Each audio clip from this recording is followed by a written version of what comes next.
Hey everyone, Technomentary here with a video for you guys. In today's video, we're going to review iOS 26 on the iPhone 16 Pro. We're going to talk about the main features, the battery life, the performance, and if you should update your iPhone to this version.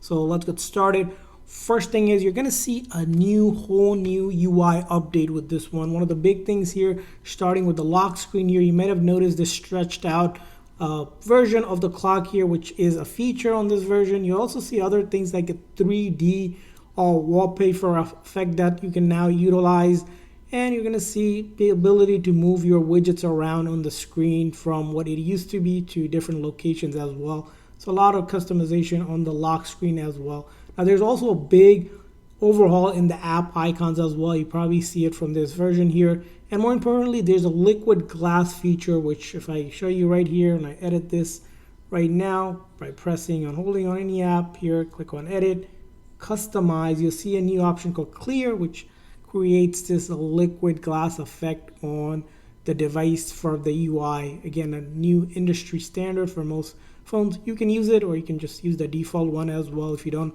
like this one. And there's also features like things around being able to now customize the background on messages. You're going to also see call screening. So in the settings here, if you look at the phone setting, couple updates to the phone app setting now that wasn't available before. First one is hold assist, so that you can actually have your place in line and step away, and your phone will notify you when it's time to pick up. And then you have an option now here for call screening, so that you can screen calls. Basically, it will ask the person why they're calling to get more information before it actually rings. Again, a great way to just, instead of just completely silencing it, you can do that. There's also call filtering and other features as well, depending on the carrier that you have.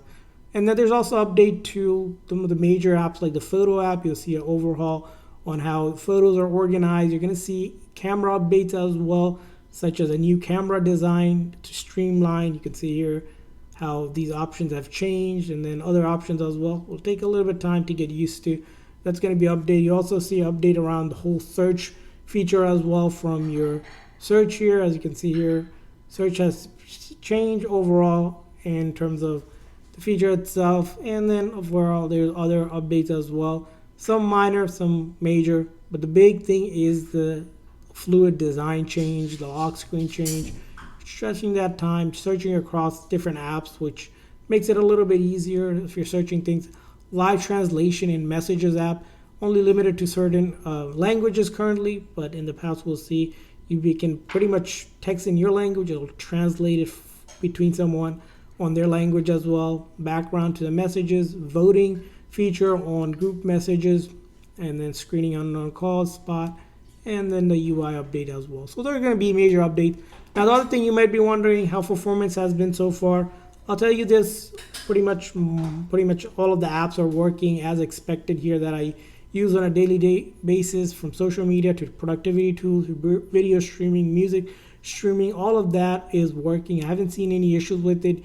You will probably have to update the apps if you haven't done so from the App Store. Now the other thing you're probably going to be wondering is the battery life on this update. Like with any major update, that is a big question, how the battery has performance on it. First thing is the battery. Now you can actually see the time it takes to charge to 80% and also to 100%, which again was not available for some time, but now it is finally available. You also see update in daily usages, how your usage levels are, so you can kind of figure out if your battery is actually draining faster than the previous week or the days, which is a helpful indicator for your battery health. But overall, I don't see any issues, especially on the device that I updated here with the battery health. It's been stable here, so not a big problem there as well. And performance, again, this is only a 1-year-old phone, so this is the first major update for it, from going from iOS 18 to the jump to iOS 26. Again, performing stable for me. Now there are little minor issues that usually happens when it comes to major upgrades. Some people reported the action button not working correctly, but that seems to be just a fix where you can go ahead and fix it. There's also an update about cellular not working on some devices, which if you have a dual SIM, you might have to swap out the SIM between the SIM slot and things like that, which again isn't going to be too big of a problem, and most users aren't encountering that, but those are the issues. Now, is it worth it to upgrade to iOS 26 right away? First thing I will mention is iOS 26 does take up quite a bit of space. It was around almost over 10 gig for this update here. So that's one thing. The next thing you're going to want to see is that this update, because it's a .0 so far right now, there could be bug fixes that are still being discovered, and they'll be fixed in probably .2 or 3 versions. So if you want to wait, you can, because iOS 18 is still supported. There's an iOS 18.7 release as well, which is going to be the most stable update. But if you want to jump on to the latest version to get updates and everything, you can do it. But again, depending on your situation, you might want to hold off till a later version of iOS 26. Again, all up to your preference. But likewise, overall, I'm seeing this is working well on iOS 26. Haven't had any issues. That's kind of our review of it. Want to hear from you if you updated any of your iPhone to iOS 26, how it has been. Leave a comment in the comment section. And for more reviews like this, consider hitting the like and subscribe button. We'll see you guys in the next one.